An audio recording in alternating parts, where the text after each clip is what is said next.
दिल्ली की अरविंद केजरीवाल सरकार और दिल्ली के उपराज्यपाल वीके सक्सेना के बीच की रार एक बार फिर से सुप्रीम कोर्ट पहुंच गई है।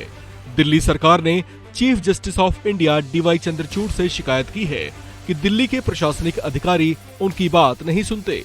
लिहाजा अब एक बार फिर से दिल्ली में शक्ति नियंत्रण का विवाद सुप्रीम कोर्ट में है।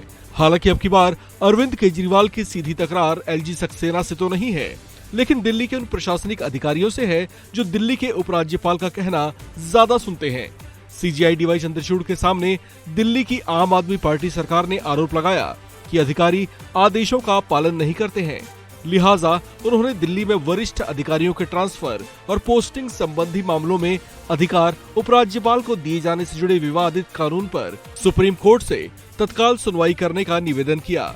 इस मामले में दिल्ली सरकार की ओर से पेश हुए सीनियर एडवोकेट अभिषेक मनु सिंघवी ने सीजीआई चंद्रचूड़ के सामने अपनी दलील पेश करते हुए कहा कि दिल्ली सरकार की पीड़ा को बयां नहीं कर सकता। उन्होंने बताया कि दिल्ली के सिविल ऑफिसर्स न तो सरकार का आदेश सुन रहे हैं और न ही उनका पालन कर रहे हैं। हालांकि दिल्ली सरकार की याचिका पर चीफ जस्टिस डीवाई चंद्रचूड़ ने तत्काल सुनवाई करने से इनकार कर दिया।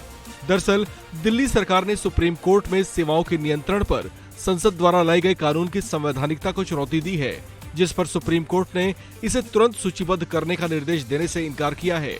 ऐसा कहते हुए चीफ जस्टिस ऑफ इंडिया की बेंच ने दिल्ली सरकार के वकील अभिषेक मनु सिंघवी से कहा कि वे अभी पुरानी संविधान पीठ के मामलों को सूचीबद्ध कर रहे हैं। दरअसल सुप्रीम कोर्ट में अगले 15 दिनों के भीतर सालों से लंबित पड़े 7 जजों वाली पीठ के 2 बड़े मामले आने वाले हैं। हालांकि सीजीआई चंद्रचूड़ ने साथ ही 4 हफ्ते के बाद इस मामले का नए सिरे से उल्लेख करने की छूट देते हुए कहा कि इस अवधि में मिले समय में वे ये देख पाएंगे कि मामले की सुनवाई के लिए कौन सी पीठ उपलब्ध रहती है। आपको बता दें कि दिल्ली सरकार ने सुप्रीम कोर्ट के एक आदेश के बाद 19 मई को राष्ट्रीय राजधानी क्षेत्र दिल्ली सरकार संशोधन अध्यादेश 2023 को लागू किया था, जिसका मकसद था ग्रुप ए अधिकारियों के ट्रांसफर और पोस्टिंग को लेकर एक अथॉरिटी बनाना, जिसके जरिए ऐसा किया जाए। हालांकि दिल्ली पर लाए गए केंद्र के ऐसे अध्यादेश का दिल्ली सरकार ने पुरजोर विरोध किया था। दिल्ली की आप सरकार ने इसे सुप्रीम कोर्ट के फैसले के साथ धोखा बताया था।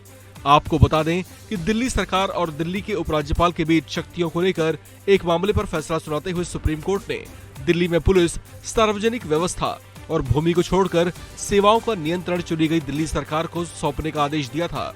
उस आदेश के बाद ही केंद्र ऐसा अध्यादेश लाया जिस पर विवाद पनपा था। आपको बता दें कि केंद्र की ओर से जो अध्यादेश लाया गया था वो राष्ट्रीय राजधानी दिल्ली के साथ साथ लक्षद्वीप, अंडमान और निकोबार, दमन और दीव, दादरा और नगर हवेली में तैनात ग्रुप ए के अधिकारियों के तबादलों और उन पर किसी तरह के डिसिप्लिनरी एक्शन के लिए राष्ट्रीय राजधानी सिविल सेवा प्राधिकरण की स्थापना का प्रावधान किया गया था, जिसका विरोध दिल्ली की आप सरकार कर रही थी। इस पर संसद से कानून बनने के बाद से ही केजरीवाल सरकार ये आरोप लगाती रही है कि अधिकारी उनके आदेशों को नहीं मान रहे हैं, जिसके बाद ये मामला अब फिर से सुप्रीम कोर्ट पहुंच चुका है। इस खबर में फिलहाल इतना ही। बाकी अपडेट्स के लिए आप बने रहिए वन इंडिया हिंदी के साथ।